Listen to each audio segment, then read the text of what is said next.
ఉపాధి హామీ పథకం అసలు దాని లక్ష్యం ఏంది, దాని ఉద్దేశం ఏంది, ఎందుకోసం ప్రవేశపెట్టినారు?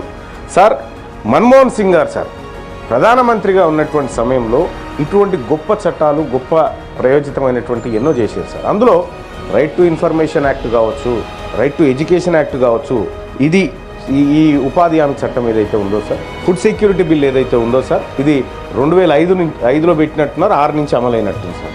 అప్పటి నుంచి ఇప్పటి వరకు సార్ ఒకప్పుడు ఎట్లా ఉండే అంటే సార్, గ్రామీణ ప్రాంత వాతావరణము, నీకు పని ఏం చేసుకుంటావో చేసుకో అంటే పస్తులు పండాల్సిన రోజు నుంచి నువ్వు ఇయ్యకపోయినా సరే నేను కరువు పనికి పోయినా బతుకుతా అనేటువంటి ఒక మాట ప్రజల్లో వినిపించేది సార్.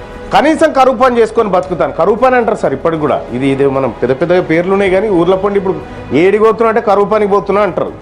అలాంటి కరువు పనికి పోతే ఒక ధైర్యం సార్, ఏమీ లేని వాళ్ళకి నా కోసం ఒకటి ఉన్నది అనేటువంటి ఒక ధైర్యం అప్పుడున్నటువంటి యూపీఏ గవర్నమెంటు, అప్పుడున్నటువంటి ప్రధానమంత్రి మన్మోహన్ సింగ్ గారు ఆ ప్రభుత్వం తీసుకొచ్చినటువంటి గొప్ప చట్టం సార్. ఆ ప్రభుత్వం నిజంగా ఈ దేశంలో ఉన్నటువంటి పేద వాళ్ళ కడుపులోకి తొంగి చూసి చట్టాన్ని తెచ్చింది సార్.